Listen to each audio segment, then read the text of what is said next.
அருட்பெருஞ்சோதி அருட்பெருஞ்சோதி தனிப்பெரும் கருணை அருட்பெருஞ்சோதி. எல்லா உயிர்களும் இன்புற்று வாழ்க, வள்ளல் மலரடி வாழ்க வாழ்க, கொல்லா விரதம் குவளை எல்லாம் ஓங்குக, நல்லோர் நினைத்த நலம் பெறுக, நன்று நினைத்து எல்லோரும் வாழ்க இசைந்தே.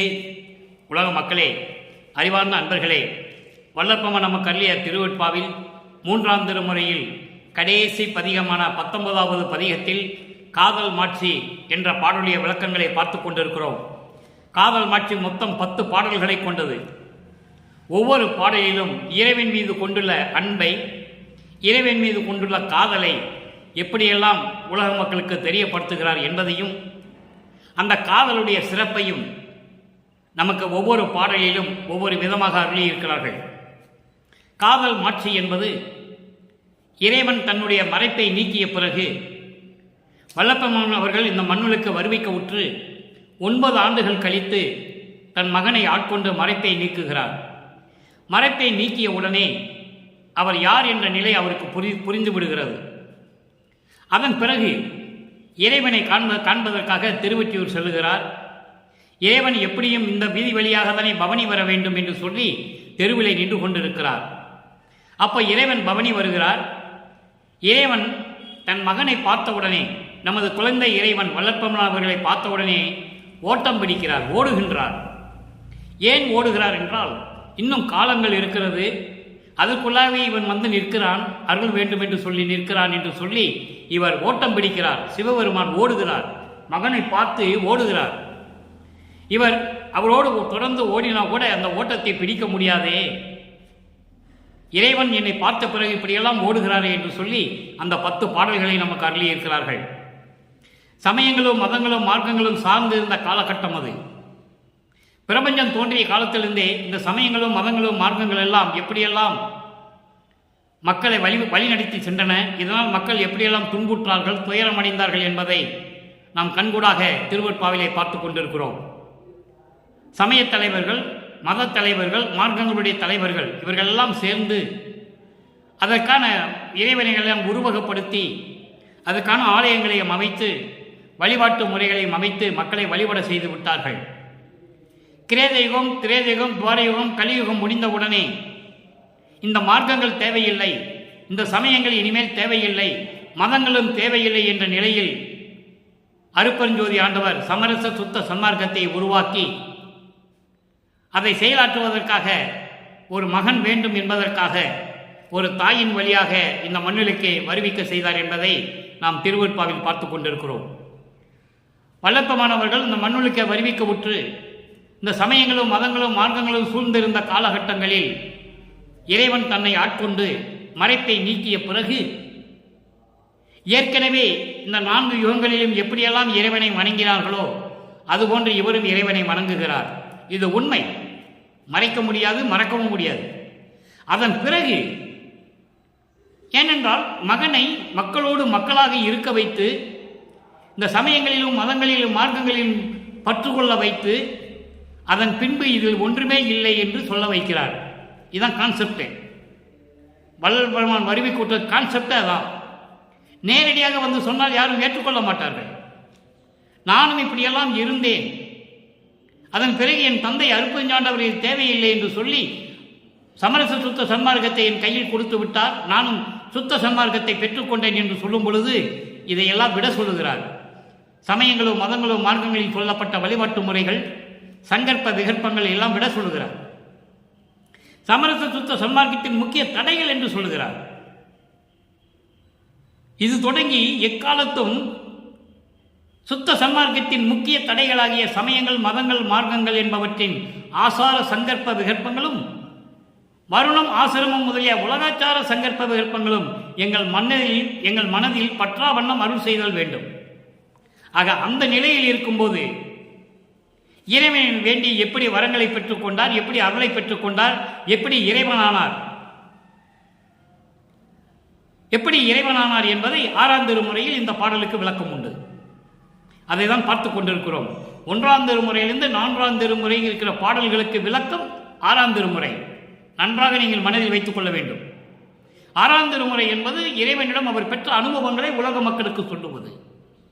1ஆம் திருமுறையிலிருந்து 4ஆம் திருமுறை வரைக்கும் இந்த 4 யுகங்களிலும் இந்த 4 திருமுறைகளிலும் இந்த 4 யுகங்களிலும் இந்த சமயங்களும் மதங்களும் மார்க்கங்களும் எப்படியெல்லாம் தலைவிரித்து ஆடிக்கொண்டிருந்தன என்பதை பிரபஞ்சத்தின் உண்மையை தெளிவாக சொல்லி, அதன் பிறகு இதெல்லாம் தேவையில்லை, இது இறைவனுக்கு உகந்ததல்ல, சமயத் தலைவர்கள் மத தலைவர்கள் மார்க்கங்களின் தலைவர்கள் உருவாக்கியதே தவிர இது இறைவன் உருவாக்கியதல்ல என்று சொல்லி 6ஆம் திருமுறையை நமக்கு அருளினார்கள் நமது இறைவன் வல்லற்பமானவர்கள்.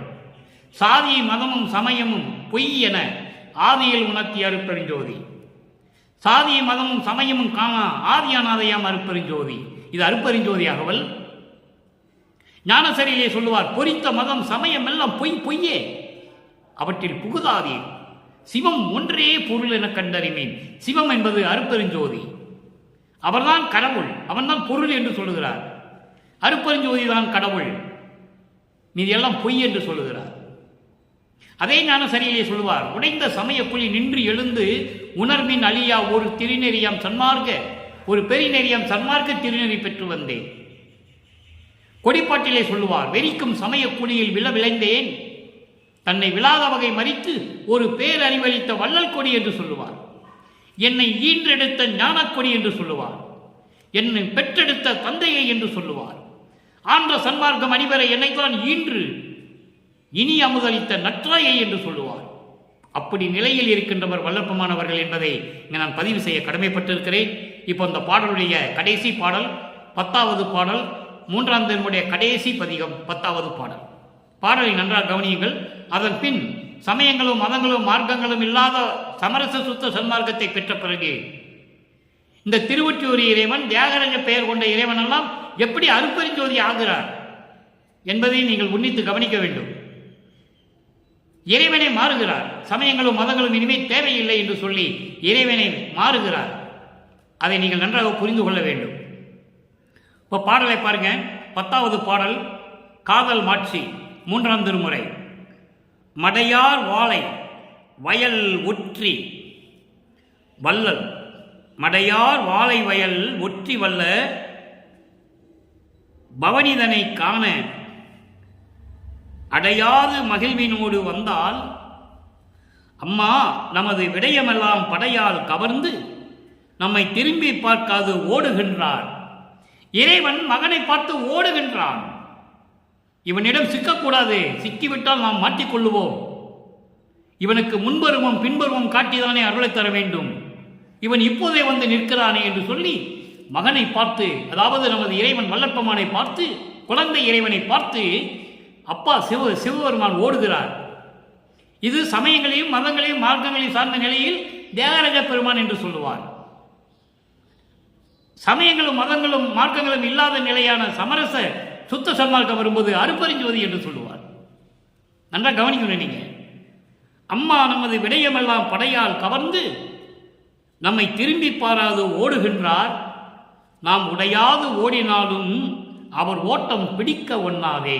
இது பாடல். தன்னை தலைவியாகவும் இறைவனை தலைவனாகவும் உள்ளத்தை தோழியாகவும் வர்ணனை செய்து இந்த பாடலை நமக்கு அருளியிருக்கிறார்கள். தோழியிடம் சொல்லுகிறார், நாம் இங்க நின்றுட்டு இருக்கோம் பாரு, நம்மளை பார்க்காம திரும்பி பார்க்காம ஓடிக்கிட்டு இருக்கிறோம் பாரு, அவர் ஓட்டத்தை நம்ம எப்படி பிடிக்க முடியும் என்று சொல்லுகிறார். இப்போ பதவுரை, அதன் பின் விளக்கம். மடை ஆர் வாழை. மடை ஆர் வாழை என்பது நீர்நிலைகள் நிறைந்த, நீர் தேக்கங்கள் நிறைந்த, மடைகள் உடைய நீர் தேக்கங்கள் நிறைந்த வயல்கள் சூழ்ந்த அந்த வயல்களில் துள்ளி விளையாடுகின்ற மீன்கள், செழிப்போடு இருக்கின்ற வயல்வெளிகளில் நீர்விளைகளில் துள்ளி விளையாடுகின்ற மீன்கள் நிறைந்த அந்த மடையார் வலைகளில் நீர்த்தேக்கங்களில் சுற்றியுள்ள அந்த திருவொற்றியூரை சுற்றியுள்ள அழகான அந்த ஊரில் இருக்கின்ற இறைவன் தியாக வள்ளல். வள்ளல் என்றால் இறைவன். அதாவது திருவொற்றியூரை சுற்றி மடைகள் நிறைந்த, நீர்த்தேக்கங்கள் நிறைந்த, வயல்கள் நிறைந்த, அந்த வயல்களிலே துள்ளி விளையாடும் மீன்கள் நிறைந்த செழிப்பான ஊரான இடமான அந்த திருவொற்றியூரிலே இருக்கின்ற இறைவன் அவருடைய பவனிதனை காண அடையாது மகிழ்வனோடு வந்தால், சொல்ல முடியாத அளவு சந்தோஷத்தில் நான் வந்து நின்று கொண்டிருக்கிறேன். இறைவனை பார்க்க வேண்டுமே, மறைப்பை நீக்கிவிட்டு சென்று விட்டானே, அவனிடையே அருளை பெற வேண்டுமே என்று சொல்லி இறைவனுடைய பவனை பார்ப்பதற்காக தெருவிலே நின்று கொண்டிருக்கிறார். அவரை பார்க்காமல் திரும்பி ஓடுகிறார் இறைவன். ஓடும்போது சும்மா கூட ஓடல. நமது விடயங்களை எல்லாம் படையால் கவர்ந்து, படை என்பது ஆயுதம், சூலாயுதம். விடயங்கள் என்பது உலக ஆசைகள். மண்ணாசை, பெண்ணாசை, பொன்னாசை என்ற ஆசைகளை என்னிடமிருந்து நீக்கிவிட்டு என்னை திரும்பி பார்க்காமல் ஓடுகின்றார். முழுவதுமாக அருளை கொடுக்கவில்லை, உலக விடயங்களை நீக்குகிறார். மண்ணாசை, பெண்ணாசை போன்ற ஆசைகளை எல்லாம் நீக்கிவிட்டு திரும்பி பார்க்காமல் ஓடுகின்றார். நான் அவரோடு ஓட நினைத்தாலும் கூட அவர் ஓட்டத்தை பிடிக்க முடியாதே என்று சொல்லி இந்த பாடலை நமக்கு அருளியிருக்கிறார்கள். இப்போ இந்த பாடலுடைய கருத்தை கோர்வையாக சொல்லுகிறேன், விளக்கத்தை. வயல்களில் நீர்நிலைகள் நிறைந்த அந்த வயல்களிலே, மடைகளிலே துள்ளும் மீன்கள் நிறைந்த நீர்நிலைகள் சூழ்ந்த திருவொற்றியூரில் இருக்கின்ற இறைவனுடைய பவனியை, திருவிழா வீதியை நான் பார்க்க வேண்டி சொல்ல முடியாத அளவில் மனதில் சந்தோஷத்தை வைத்துக்கொண்டு நாங்கள் நின்று கொண்டிருக்கிறேன். எதிரே வந்த இறைவன் எனது விடயங்களை எல்லாம் சூலாயுதத்தால் பறித்து கொண்டு படையால் கவர்ந்து என்று சொல்லுகிறார். 3 ஆசைகளையும் பறித்து கொண்டு என்னை திரும்பி பார்க்காமல் ஓடுகிறார். நான் அவரை தொடர்ந்து ஓடினாலும் அவர் ஓட்டத்தை என்னால் பிடிக்க முடியாதே என்று சொல்லுகிறார். பாடலின் மைய கருத்து என்னவென்றால், சமயங்களும் மதங்களும் மார்க்கங்களும் சூழ்ந்திருந்த காலகட்டங்களில் இவர் இறைவனை வணங்கி திருவொற்றியூரில் நின்று கொண்டிருக்கிறார். இறைவன் மகனுடைய மறைப்பை ஏன் இந்த மண்ணுக்கு வருவிக்க விட்டார் என்ற நிலையை 9வது ஆண்டில் திருவெட்பாவிலே அழகாக சொல்லுவார். ஆண்டு 3 ஆண்டில் ஆட்கொண்ட அருள்கடலே, சிறு பருவத்தை என்னை ஆட்கொண்ட இறைவனே, தெருவில் விளையாடும் போது என்னை மாலையிட்ட இறைவனே, இப்படியெல்லாம் சொல்லுவார். அப்போ மறைப்பை நீக்கிவிட்டு சென்ற பிறகு இறைவனை பார்ப்பதற்காக இவர் அங்கே செல்லுகிறார். அப்போ இந்த 3 ஆசைகளையும் தனது சூலாயுதத்தால் பறித்து கொண்டு, தன் உள்ளத்தில் இருந்த இந்த 3 ஆசைகளையும் பறித்து கொண்டு என்னை திரும்பி பார்க்காமல் ஓடுகிறார். அவர் ஓட்டத்தை என்னால் பிடிக்க முடியவில்லை என்று சொல்லி இந்த பாடலை நமக்கு அருளியிருக்கிறார்கள்.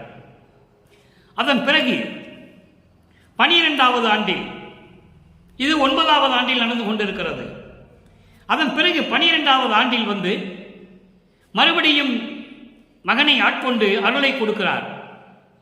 அப்போ இவருடைய மறைப்பு நீங்கி எதற்காக இந்த மண்ணுக்கு வருவிக்க விட்டோம் என்ற நிலை தெரிகிறது. அங்கே மறைப்பு மட்டும் நீக்குகிறார். 9வது ஆண்டிலே மறைப்பு நீங்கிய பிறகு அவருக்கு நிலை புரிகிறது, தான் யார் என்ற நிலை அவர் உணர்ந்து கொண்டார். ஆனால் 12வது ஆண்டில் வருவிக்க உற்று 12வது ஆண்டில் மகனை ஆட்கொண்ட பிறகு இந்த சமயங்களையும் மதங்களையும் மார்க்கமில்லாத ஒரு நிலையை, சமரச சுத்த சன்மார்க்கத்தை தந்தையிடம் பெற்றுக்கொண்டு அதை உலக மக்களிடம் சொல்ல வேண்டும், அதற்காகத்தான் நான் வருவிக்க விட்டேன் என்ற நிலை அவருக்கு தெரிகிறது. இருந்தாலும் 27 ஆண்டுகள் வரையில், வல்லத்தமானவர்கள் 27 ஆண்டுகள் வரையில், இதெல்லாம் உனக்கு எப்படி தெரியும் நீங்க கேட்க முடியாது, கேட்கக்கூடாது. ஏன்னா திருவெட்பாவில் இருக்கின்ற உண்மையை தான் நம்ம பேசிக்கிட்டு இருக்கோம். திருவெட்பாவில் சொல்லப்பட்ட உண்மைகளை தான் நம்ம சொல்லிக் கொண்டு இருக்கிறோம். அப்போ 27வது ஆண்டில் எல்லாவற்றையும் நீக்கிவிட்டு, சமயங்களையும் மதங்களையும் எல்லாம் நீக்கிவிட்டு, திருநீர் பூசுவதை நீக்கிவிட்டு, சமயங்களையும் மதங்களையும் மார்க்கங்களையும் சொல்ல வழிபாடுகளெல்லாம் தேவையில்லை என்பதையெல்லாம் விட்டுவிட்டு சமரச சுத்த சன்மார்க்கத்தை பெற்ற பிறகு இறைவனை எப்படி வேண்டுகிறார், இறைவனை எப்படி பெயர் சொல்லி அழைக்கிறார், எப்படியெல்லாம் இறைவனிடம் அருளை பெற்றுக் கொண்டார் என்பதை நாம் பார்க்க போகிறோம். சமயங்களிலும் மதங்களிலும் மார்க்கங்களிலும் இருந்த வரைக்கும் அவருக்கு எந்த அருளும் கிடைக்கவில்லை, எந்த நிலையும் கிடைக்கவில்லை. அதன் பிறகு 6ஆம் திருமுறையிலே ஒவ்வொரு பதிகத்திலே 10வது பாடலிலே எப்படி இந்த 3வது திருமுறையிலே இருக்கின்ற காதல் மாட்சியினுடைய 10வது பாடலுக்கு விளக்கம் இருக்கிறது என்பதை நீங்கள் உன்னிப்பாக கவனிக்க வேண்டும். 6ஆம் திருமுறை 49வது பதிகம், இறைவனை ஏத்தும் இன்பம். அங்கே காதல் மாட்சி, சமயங்களும் மதங்களும் மார்க்கங்களும் சூழ்ந்திருந்த காலகட்டங்களில் இவர் யார் என்று தெரியாத நிலையில் காதல் மாட்சி என்ற தலைப்பிலே பதிகத்திலே பாடல்களை நமக்கு அருளியிருந்தார்கள். சமரச சுத்த சன்மார்க்கத்தை பெற்ற பிறகு அதே இறைவன் அருட்பெருஞ்சோதியாகிறார். அப்ப இறைவனை எப்படி வணங்கினார்? இரவு இல்லாது இயம்பும் பகல் இல்லாது இருந்த இயற்கையுள் இயற்கையே என்கோ, எப்படி சொல்லுவதா உன்னை? வரவு இல்லாது உரைக்கும் போக்கிலா நிலையில் வயங்கிய வான் பொருள் என்கோ, திரையிலாது எல்லாம் வல்ல சித்து எனக்கே செய்த ஓர் சித்தனே என்கோ, கரவு இல்லாது எனக்கு பேரரு ஜோதி கழித்து அழித்து அருளிய நினையே. உன்னை நான் எப்படி சொல்றது? எப்படி அழைக்கிறது உன்னை? அதுக்கு விளக்கம் பாருங்க. இரவு இல்லாது என்று சொல்லக்கூடிய பகலும் இல்லாது, அதை இரவும் பகலும் இல்லாது, இரவும் பகலும் இல்லாது இருந்த இயற்கையுள் இயற்கை என்கோ, இயற்கை உண்மை விளக்கத்தில் இயற்கை உண்மை விளக்கத்தின் பொருளாக விளங்கிக் கொண்டிருக்கின்ற, இயற்கையின் உண்மையாக விளங்கிக் கொண்டிருக்கின்ற இறைவன் என்னை உன்னை சொல்லுவதா? இரவும் பகலும் இல்லாது இருந்த இயற்கை உண்மை விளக்கத்தின் இயற்கை உண்மையான கடவுள் என்று உன்னை நான் சொல்லுவதா? வரவு இல்லாது உரைக்கும் பிறப்பே இல்லை என்று சொல்லக்கூடிய போக்கிலா நிலையில், அழிவில்லாத நிலை, அதாவது பிறப்பும் இறப்பும் இல்லாத நிலை. வரவு என்பது பிறப்பு, போக்கில் என்பது இறப்பு, செலவுன்னு சொல்லுவார். அற்புதமாக இருக்கும். ஒரு பாடல்ல வரவு செலவு என்று சொல்லுவார். வரவு என்பது பிறப்பு, செலவு என்பது இறப்பு. இங்க போக்கில்லா நிலையில், அழிவில்லாத நிலையில், பிறப்பும் இல்லாது அழிவில்லாத நிலையில் வயங்கிய விளங்கிய வான் பொருள் என்கோ, வான் அமுதமே என்று உன்னை நான் சொல்லுவதா? அருட்பெருஞ்சோதி ஆண்டவர் என்று உன்னை நான் சொல்லுவதா? பொருள் என்பது அருட்பெருஞ்சோதி ஆண்டவர். பிறப்பு இல்லாது அழிவில்லாத நிலையில், அப்ப இறப்பும் இல்லை. பிறப்பு இல்லைன்னா இறப்பு இல்லை. பிறப்பும் இறப்பும் இல்லாது அழியாத நிலையில் விளங்கிய வான் பொருள் என்று உன்னை நான் சொல்லுவதா? அருள் அமுதமாகிய அருட்பெருஞ்சோதி ஆண்டவர் என்று நான் உன்னை சொல்லுவதா? திரையிலாது, திரையிலாது என்பது எவ்வித மறைப்பும் இல்லாது, மறைப்பு இன்றி வெளிப்படையாக எல்லாரும் பார்க்கும்படி, இந்த வானவர்கள் விண்ணவர்கள் மண்ணுலகத்தில் இருக்கின்றவர்கள் எல்லாரும் பார்க்கும்படி, அதான் திரையிலாது, மறைப்பு இல்லாது எல்லாம் வல்ல சித்து எனக்கே செய்த, எல்லா அருளாற்றல்களையும் எனக்கே கொடுத்த ஓர் சித்தனே என்கோ. சித்தன் என்பது அருட்பெருஞ்சோதி கடவுள்.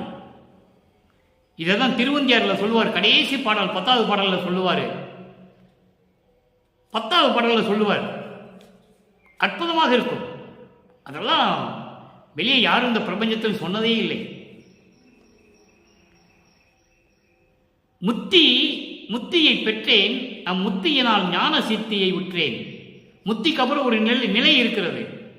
அகவல்ல கூட வரும். முத்து என்பது நிலை, முந்துரு சாதனம், அத்தகைய என்ற அருட்பெருஞ்சோதி. சித்து நிலை சேர்ந்த அனுபவம், சித்து தான் கடவுளை சேர்ந்த அனுபவம். அப்போ முத்திக்கு அப்புறம் சித்தி இருக்கிறது. சித்தனானேன் என்று உந்திப்பற, நான் கடவுளாகிவிட்டேன் என்று சொல்லு, தெளிவா சொல்லுவார். அதுதான் இங்க சொல்லுகிறார். ஒரு சித்தனே என்கோ, நீ அருட்பெருஞ்சோதி ஆண்டவர் என்றே உன்னை நான் சொல்லுவதா? கரவு இல்லாது, வஞ்சகம் இல்லாது, குற்றம் இல்லாது, சூது இல்லாது, கள்ளம் கபடம் இல்லாமல் எனக்கு அருட்பெருஞ்சோதி கழித்து அளித்து மகிழ்வோடு எனக்கு கொடுத்து அருளிய உன்னை நான் எப்படி சொல்லுவது? 1ஆம் திருமுறையிலிருந்து 4ஆம் திருமுறை வரைக்கும் சமயங்களையும் மதங்களையும் மார்க்கங்களையும் சேர்ந்து இருந்த பொழுது எத்தனை பெயர்கள் வைத்து அழைத்திருப்பார். அற்புதமாக இருக்கும்.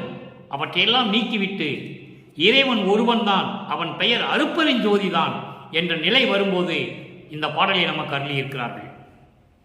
அடுத்த ஒரு பொருள் பாருங்க. 2வது நிலை, நான் உன்னை பார்க்க சந்தோஷமாக வந்தால் என்னை திரும்பி பார்க்காமல் ஓடுகிறாய் என்று சொல்லுகிறார். சொல்றார்ல. அப்புறம் சமரச சுத்த சன்மார்க்கத்தை பெற்ற பிறகு இறைவனுடைய நிலையை எப்படி சொல்றார் பாருங்க. பதிகம் 52 பொது நடம். பொது நடம் என்பது அருள் நடனம் என்ற ஒரு பதிகத்தை அது 10வது பாடல். வெற்புறு முடியில் தம்பம் மேல் ஏற்றி மெய்நிலை அமர்வித்த வியப்பே. வியப்பே என்பது அதிசயமான கடவுளே, அருட்பெருஞ்சோதியே, கற்புறு கருத்தில் இனிக்கின்ற கரும்பே, கருணைவான் அமுது என் கடலே. என் கடலே, என் கடலே என்பது 3 சுழி இல்லைனா, 3 சுழி இன்னனா, என் கடலே. என் கடலே என்பது கரையில்லாத கடல், எல்லையில்லாத கடல். அதான் என் கடலே என்று சொல்லுகிறார். கற்புறு கருத்தில் இனிக்கின்ற கரும்பே, கருணைவான் அமுது என் கடலே, அற்புறும் அறிவில் அருள் ஒளியாகி. எவ்வளவு அற்புதமா சொல்றான்னு நீங்க கவனிக்கணும். அற்புறும் அறிவில் அருள் ஒளியாகி ஆனந்தமாம் அனுபவமே, பொற்புரு பதியே, அற்புத நிதியே, பொது நடம் புரிகின்ற பொருளே.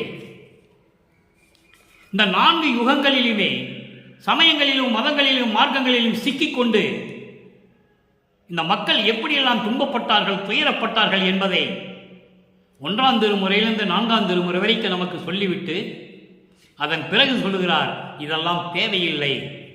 நீங்கள் மீண்டும் சமயங்களிலும் மதங்களிலும் மார்க்கங்களிலும் இருந்தால் அருட்பெருஞ்சோதி ஆண்டவருடைய அருளை ஒரு துரும்பு அளவுக்கு கூட பெற முடியாது என்று சொல்லுகிறார். திருவருட்பாவிலே ஆதாரங்கள் உண்டு, யாராலையும் மறுக்க முடியாது. உத்தரஞான சிதம்பரமாலையிலே சொல்லுவார், இழிந்தார் என்று சொல்லுவார். சமயங்களையும் மதங்களையும் மார்க்கங்களையும் பின்பற்றிக் கொண்டு கொலையும் புலையும் தவிர்க்காமல் நானும் சுத்த சன்மார்க்கத்தில் இருந்து கொண்டிருக்கிறேன் என்று சொல்லி நீ வடலூருக்கு வந்தால் உனக்கு அருளே கொடுக்க முடியாதுன்னு சொல்றார் இறைவன். தெளிவா இருக்கு. அப்போ பொற்புறு பதியே, அற்புத நிதியே, பொது நடம் புரிகின்ற பொருளை சொல்லி இந்த பாடலை நமக்கு அருளியிருக்கிறார்கள். இதனுடைய விளக்கம் பார்க்க போகிறோம். அன்பர்களே, திருவருட்பாவினுடைய பாடல்கள் 6 திருமுறைகளிலும் சொல்ல சொல்ல ஒவ்வொரு பாடலுக்கும் தொடர்பு உண்டு, விளக்கம் வந்து கொண்டே இருக்கும். நமக்கு நேரம் பற்றவில்லை, இதுவே அதிக நேரம் எடுத்துக்கொள்கிறோமே என்ற பயம் எனக்கு இருக்கிறது. எவ்வளவு வேணா சொல்லலாம் விளக்கம், ஆனால் நாம் சுருக்கி கொண்டு சொல்லிக் கொண்டு இருக்கிறோம். இப்ப இதனுடைய பொருள் பாருங்க. வெற்புறு முடியில். வெற்புறு முடியில் என்பது ஒரு மலை உச்சியின் மேல் இருக்கின்ற ஒரு தூண் இருக்கு. மலையே உச்சி, மலை உச்சி எவ்வளவு உயரம் இருக்கும், அதுக்கு மேல ஒரு தூண் இருக்கு.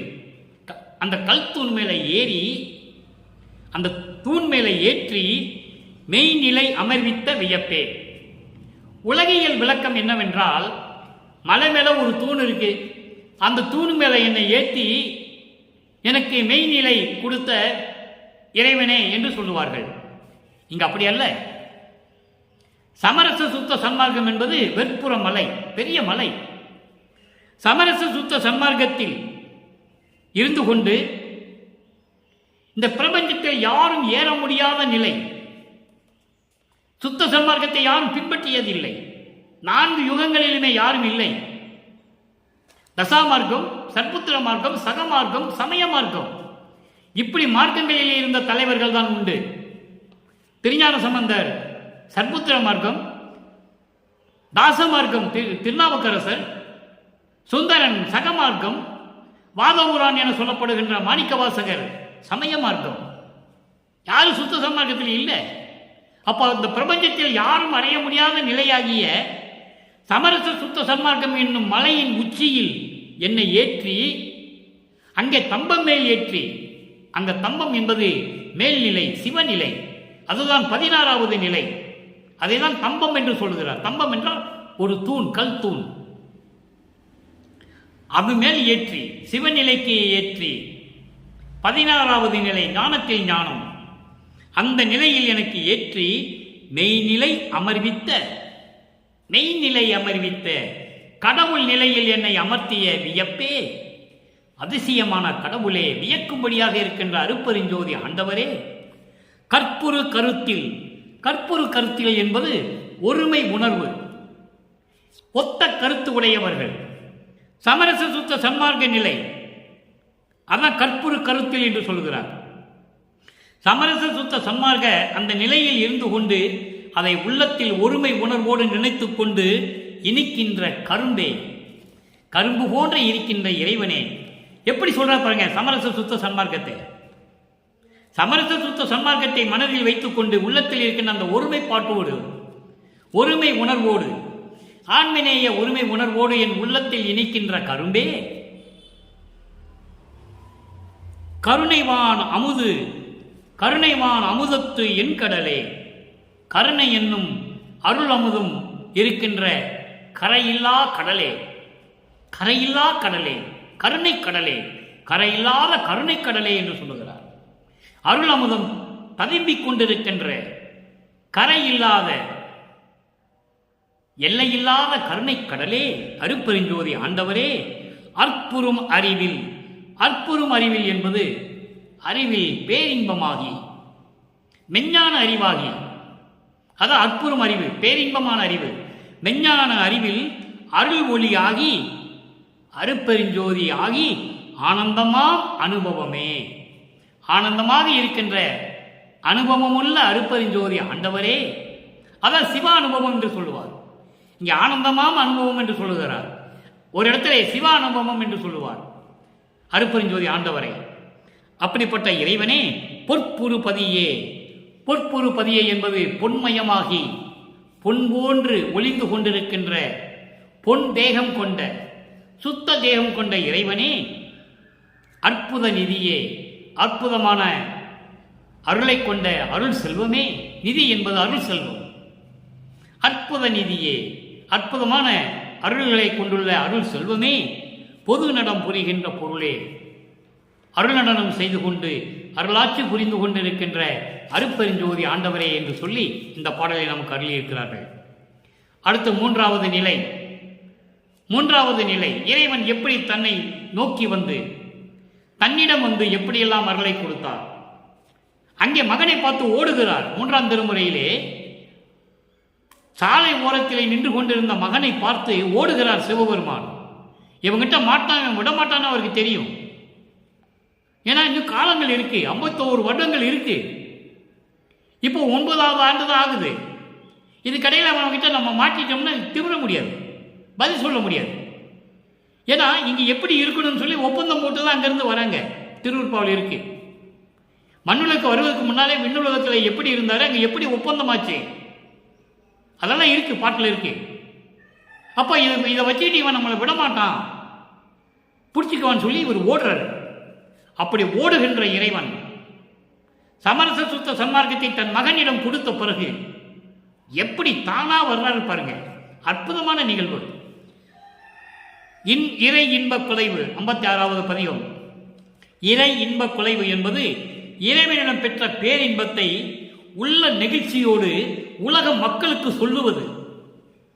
அந்த உண்மையை, பிரபஞ்சத்தின் உண்மையை, தான் யார் என்ற நிலையை உலக மக்களுக்கு தெரியப்படுத்துவது. அதுதான் இறை இன்ப குலைவு என்று சொல்கிறார். அங்கேயும் 10வது பாடல். புரைசேர் வினையும், நல்ல கவனிங்க நண்பர்களே, புரைசேர் வினையும் கொடும் மாயை புணர்ப்பும் இருளும் மறைப்பினோடு புகழும் பிறவாம் தடைகள் எல்லாம் போக்கி. அதை ஒரே வரி. மறைப்பினோடு புகழும், புகழும் என்று சொல்லக்கூடிய, மறைப்பு என்று சொல்லக்கூடிய பிறவாம் தடைகள் எல்லாம் போக்கி. பிறவாம் தடைகள் என்பது பிற தடைகள். பிற தடைகள் என்பது என்ன? சமயங்கள், மதங்கள், மார்க்கங்கள் என்ற தடைகளை எல்லாம் நீக்கி ஞான பொருள் விளங்கும் வரை சேர்த்து அருளி சித்தியெல்லாம் வழங்கி சாகாவரம் கொடுத்து வலிந்து என் உள்ளத்தில் அமர்ந்து. நல்ல கவனிக்கணும் இந்த வார்த்தையை. வல்லற்பமான், நமது குழந்தை இறைவன் வல்லற்பமானவர்கள் 9வது ஆண்டு நிறைவுற்ற போது திருவொற்றியூர் தெருவிலே நின்று கொண்டிருக்கும் போது மகனை பார்த்து சிவபெருமான் ஓடுகிறான்.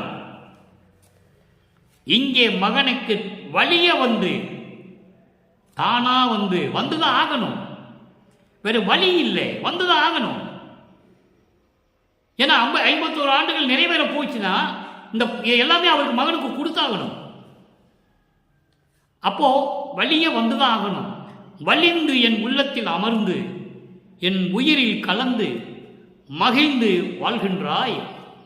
அருட்பெருஞ்சோதி எங்க இருக்காரு? எங்கேயுமே இல்லை, வல்லற்பமானோடு இருக்கிறார். அவ்வளவுதான். பங்கனோட சேர்ந்துக்கிட்டாரு. யாரும் அருட்பெருஞ்சோதி தேட முடியாது. பிரம்மன் திருமணம் தேடுறாங்க. தவம் இருக்கிறாங்க. மறுபடியும் அந்த பதவியை வாங்கணும். படைக்கும் தொழில், படைத்தல், காத்தல், அழித்தல், மறைத்தல், அருளல், இந்த 5 தொழிலையும் இந்த 5 பேர் வாங்கணும்னு தவம் இருக்கிறான். இப்போ மகனோட சேர்ந்துக்கிட்டாரு. தேடுறாங்க, இறைவனை தேடுறாங்க, பார்க்க முடியல. அதனால விளக்கங்கள் நிறைய இருக்கிறது. நான் ஏற்கனவே நிறைய விளக்கங்களை கொடுத்திருக்கிறேன். 2.5 ஆண்டுகளாக விளக்கங்கள் நிறைய கொடுத்திருக்கிறேன்.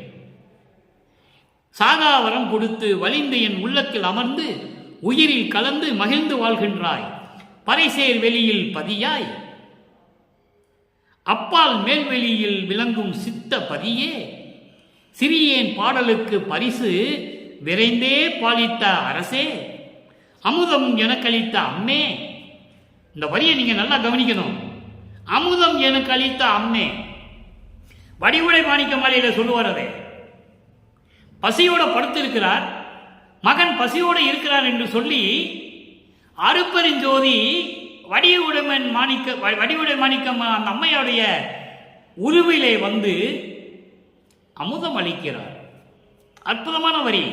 அமுதம் எனக்கு அளித்த அம்மே, உண்மை அறிவு அளித்த அப்பா, பெரிய அருட்ஜோதி அப்பா, வாழி நின் அருளே. இது பாடல். விளக்கம் பாருங்க. புரைசேர் வினையும் தீமைகளும் குற்றங்களும் துயரங்களும் துன்பங்களும் நிறைந்த அந்த வினைகள் உடைய சமயங்களும் மதங்களும் மார்க்கங்களும் நெறிகளில் கூறப்பட்ட இந்த தீமைகளும் துயரங்களும் துன்பங்களும் வினைகளையும் கொடும் மாயை புணர்ப்பும் கொடுமையான மாயையினுடைய சேர்க்கையும் ஆணவம் கண்மம் மாயை துரோதை என்ற மாயைகளுடைய சேர்க்கையும் இருள் என்பது அறியாமை, மறைப்பனோடு புகழும் பிறவாம் தடைகள் எல்லாம் போக்கி மறதி என்று சொல்லக்கூடிய மறைப்பு என்று சொல்லக்கூடிய மற்ற தடைகளை எல்லாம் நீக்கி சமயங்கள் மதங்கள் மார்க்கங்கள் போன்ற தடைகளை எல்லாம் நீக்கி ஞான பொருள்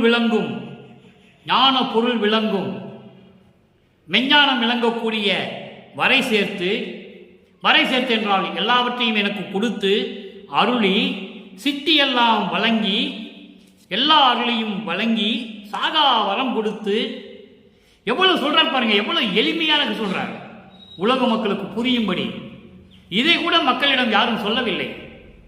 200 ஆண்டுகளாக வல்லப்பமானவர்கள் இந்த மண்ணுக்கு வரிக்க விட்டு 200 ஆண்டுகள் நிறைவடைந்து விட்டது.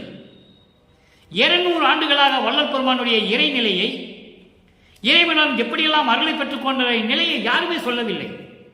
பொதுப்படையாக பேசினார்கள். மருதுளை பிறந்தார். சின்னையம்மாருக்கு ராமையா பிள்ளைக்கு 5வது பிள்ளையா பிறந்தாரு. சின்னையம்மையர் வந்து ராமையா பிள்ளைக்கு 6வது மனைவி. அதுக்கப்புறம் சிதம்பரத்துக்கு கூட்டு போனாங்க, சிரிச்சாரு. அப்புறம் மருதூருக்கு வந்தாங்க, ராமையா பிள்ளை இறந்துட்டாரு. அந்த அம்மா பிள்ளைகள்லாம் கூட்டு சின்ன கவனம் போயிடுச்சு, அங்கே இருக்க முடியல. அப்புறம் சென்னைக்கு போனாங்க. இவர் பள்ளிக்கூடத்தில் சேர்த்தாங்க, படிக்க முடியாதுன்னு சொல்லிட்டாரு. கந்த ஓட்டத்தில் உட்காந்து மனம் உருகி பாடினாரு. இப்படி சொன்னார்கள். சோறு போட சொன்னாருன்னு சொன்னாங்க, மறக்காம சொன்னாங்க. பசிக்கு சோறு போட சொன்னாரு, அப்படியெல்லாம் சொன்னார்கள், உண்மைதான். ஆனால் அவருடைய உண்மை நிலையை ஏன் இந்த மண்ணுக்கு வருவிக்க விட்டார்? யார் அவர் என்ற நிலையை மக்களுக்கு சொல்ல வேண்டும். இவர்கள் சொல்ல மாட்டார்கள் என்று கருதிதான் வல்லப்பமானவர்கள் 1ஆம் திருமுறையிலிருந்து 6ஆம் திருமுறை வரைக்கும் இவர் யார் என்று சொல்லுகிறார். அந்த அறிவு நமக்கு கொடுத்ததனால் உங்களிடம் நான் சொல்லிக் கொண்டிருக்கிறேன். அப்போ தடைகளெல்லாம் நீக்கி ஞான பொருள் விளங்கும் வரை சேர்த்து அருளி சித்தியெல்லாம் வழங்கி சாகா வரம் கொடுத்து இந்த பிரபஞ்சத்திலேயே சாகா வரம் பெற்றவர் ஒருவர் தான். ஒவ்வொரு யுகத்திலையும் இருந்தவர். அவரே சொல்றாருங்க. இதுதான் பெரிய வியப்பு. அவரே சொல்றாரு, நான் ஒவ்வொரு யுகத்திலையும் இருந்தேன்னு. ஆனா மக்களிடையே யாரும் சொல்லல. அதான் பெரிய விஷயம். வேண்டுமென்றே மறைத்து விட்டார்கள். சமயங்களும் மதங்களும் மார்க்கங்களும் அழிந்து விடும் என்ற நோக்கத்தில் வல்லற்பமான என்னுடைய உண்மை நிலையை இந்த உலகிற்கு சொல்ல மறந்து விட்டார்கள், மறைத்து விட்டார்கள். அதுதான் உண்மை. இதை நான் எங்கு வேண்டுமானால் பேசுவேன். வெளிநாடுகளிலும் பேசியிருக்கிறேன், வெளி மாநிலங்களிலும் பேசியிருக்கிறேன். உண்மைதானே, யாரும் சொல்லவில்லையே. அப்போ சாகா வரம் கொடுத்து வலிந்து என் உள்ளத்தில் அமர்ந்து உயிரில் கலந்து மகிழ்ந்து வாழ்கின்றாய். பறைசேர் வெளிவாய், பறைசேர் வெளியில் பதிய. பறைசேர் வெளி என்பது அருள் சக்தி வெளி. பறைவெளி, பராபர வெளி, பரம்பர வெளி, இப்படி நிறைய வெளிகள் இருக்கின்றன. பறைசேர் வெளி என்பது அருள் சக்தி வெளி. அந்த வெளிக்கு மேல் இருக்கின்ற மேல்வெளி, அதுதான் சிவவெளி. இது அருள் சக்தி வெளி, அதன் மேல் இருக்கின்ற மேல்வெளி, அதுதான் சிவவெளி. அப்பால் மேல்வெளியில் விளங்கும் சித்தபதியே, அருப்பெருஞ்சோதியே, சிறியேன் பாடலுக்கு பரிசு விரைந்தே பாலித்த. இந்த சிறியவன் உன் மகன். இங்கே சிறியவன் என்பது சின்ன பிள்ளை இல்ல, மகன். இங்கே சிறியவன் என்பது மகன் என்று பொருள் கொள்ள வேண்டும். உன் மகனுடைய பாடலுக்கு, இங்கே பாடலுக்கு பரிசு என்பது நான் வைத்த விண்ணப்பங்களுக்கு, நான் வைத்த வேண்டுகோள்களுக்கு, நான் வைத்த முறையீடுகளுக்கு எல்லாம் செவிசாய்த்து எனக்கு அருளை கொடுத்த, விரைந்து பாலித்த, உடனே அருளை கொடுத்த அரசே. எப்படி சொல்றார் பாருங்க. சமயங்களில் மதங்களில் சொல்லப்பட்ட மாதிரி இல்லை. புலவர் வந்து பாடினாரு, பரிசுக்கு அரசன் பரிசு கொடுத்தாரு, அப்படி அல்ல இது. அது அங்க ஒரு அரசவையில் புலவன் வந்து பாடுவான், அவன் பாடலை வச்சு அரசன் பரிசு கொடுப்பான். இது அப்படி அல்ல. சமரச சுத்த சன்மார்க்கத்தை பெற்ற பிறகு தன் தந்தையினிடம் எப்படி விண்ணப்பங்கள் வைக்கிறார், எப்படி முறையீடுகள் வைக்கிறார், எல்லா உயிர்களும் எப்படி இன்புற்று வாழ வேண்டும் என்று சொல்லுகிறார், எப்படியெல்லாம் அருளை கொடுக்க வேண்டும் என்று கேட்கிறார். இதையெல்லாம் செவிசாய்த்து உடனே எனக்கு கொடுத்த அரசே, அரசனே, அமுதம் எனக்கு அளித்த அம்மே, அம்மே, அம்மே என்றால் அன்னையே, தாய் உள்ளம் கொண்ட அன்னையே, நான் பசிக்கும் போதெல்லாம் தான் பசித்ததாகி எனக்கு அமுதளித்த என் தாயே என்று சொல்லுவார். அப்படி எனக்கு அமுதம் அளித்த தாயே, உண்மை அறிவு அளித்த அப்பா, எனக்கு உண்மை அறிவு, பிரபஞ்சத்தினுடைய உண்மை என்ன, எப்படியெல்லாம் பிரபஞ்சம் இதுக்கு முன்னால் இயங்கிக் கொண்டிருந்தது, இனிமேல் எப்படி பிரபஞ்சத்தை இயக்க வேண்டும் என்ற உண்மை அறிவை எனக்கு அளித்த அப்பா, பெரிய அருப்பெருஞ்சோதி அப்பா, வாலி நின் மன்னருளே, வாலி நின் அருளே என்று சொல்லுவார். உன் அருள் வாழ்க வாழ்க என்று சொல்லி இந்த பாடலை நமக்கு அருளியிருக்கிறார்கள். எனவே அன்பர்களே, இன்று இந்த பதிகம் நிறைவடைகிறது.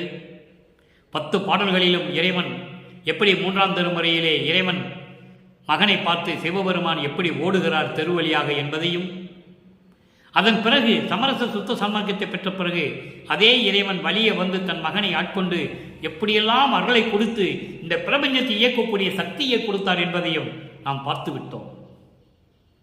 இதன் பொருள் உங்களுக்கு விளங்கி இருக்கும் என்று நான் கருதுகிறேன். என்னால் முடிந்தவரை, என்னால் இயன்ற வரை இறைவனுடைய தயவாலையும் கருணையாலையும் இந்த விளக்கம் என்னால் அளிக்க முடிந்தது. எனக்கு கிடைத்த விளக்கத்தை நான் மக்களுக்கு கொடுத்து விட்டேன், அவ்வளவுதான். எனவே அப்படிப்பட்ட இறைவனை நீங்களும் வணங்கி கொலையும் புலையும் தவிர்த்து சமரச சுத்த சன்மார்க்க சத்திய நெறியில் இருந்து கொண்டு, சமரச சுத்த சன்மார்க்கத்தில் இருந்து அருப்பெருஞ்சோதி என்று சொல்லும்போது சமயங்களையும் மதங்களையும் மார்க்கங்களையும் சார்ந்த அந்த சங்கற்ப விகற்பங்கள் எதுவுமே இருக்கக்கூடாது. நான் சொல்லலை, இறைவன் சொல்லுகிறார். அப்போதான் சுத்த சன்மார்க்கம் மக்களுக்கு விளங்கும். இதை மக்களிடம் யாரும் சொல்லவில்லை. 200 ஆண்டுகளாகவே மக்களிடம் சொல்லவில்லை. அவர் தோன்றும் துணையாக இருந்த காலத்தில் மாணாக்கர்கள் இருந்தார்கள் என்று சொல்லுகிறார்கள், அடியார்கள் இருந்தார் என்று சொல்லுகிறார்கள். உண்மைதான். ஆனால் இந்த விஷயத்தை யாரும் சொல்லல. புலையும் குலையும் தவிர்த்தவர்கள் மட்டும்தான் உள்புகுதல் வேண்டும் என்று நமது இறைவன் அறிவுறுத்தினார். யாரையும் அது பின்பற்றவில்லை. மக்களுக்கு தெரியாது, சொன்னாதானே தெரியும். இங்கே கூட்டம் முக்கியமல்ல,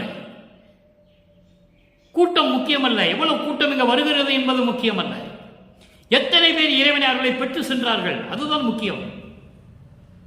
வடலூருக்கு வந்தும் மேட்டுக்குப்பம் சித்தி வளாகத்திற்கு இறைவன் பிரபஞ்சத்தை இயக்கக்கூடிய அந்த இடத்திற்கு வந்து எத்தனை பேர் அருளை பெற்றுக்கொண்டு சென்றார்கள் என்பதுதான் முக்கியம்.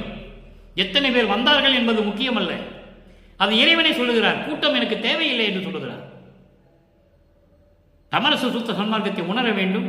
எந்த விதமான சங்கற்ப விகற்பங்கள் இல்லாமல், குறியீடுகள் இல்லாமல், இயற்கை உண்மை விளக்க கடவுளை அருப்பெருஞ்சாண்டவரை எப்படி வணங்க வேண்டும் என்று சொல்லுகிறார்.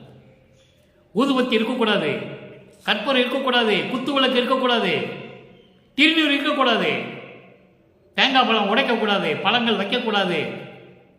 வெறும் மன்னகள் விளக்கிலே தீபமேற்று தீபத்து முன்னால் அமர்ந்து கொண்டு மகாமந்திரத்தை உச்சரிக்க சொன்னார். அருட்பெருஞ்சோதி அருட்பெருஞ்சோதி தனிப்பெருங்கருணை அருட்பெருஞ்சோதி என்ற மகாமந்திரத்தை உச்சரித்து இறைவனுடைய அருளை பெற்று பொருள்களை எல்லாம் பெற்று இந்த வையகத்திலே நீங்கள் வாழ்வாங்க வாழ வேண்டும் என்று வாழ்த்தி, நோயற்ற வாழ்வில் நீங்கள் வாழ வேண்டும் என்று இறைவனுடைய தயவோடையும் கருணையோடையும் வாழ்த்தி விடைபெறுகிறேன். இந்த வள்ளலார் ஊழியன் மீண்டும் நாளை சந்திப்போம். நன்றி, வணக்கம். அருட்பெருஞ்சோதி அருட்பெருஞ்சோதி தனிப்பெரும் கருணை அருட்பெருஞ்சோதி.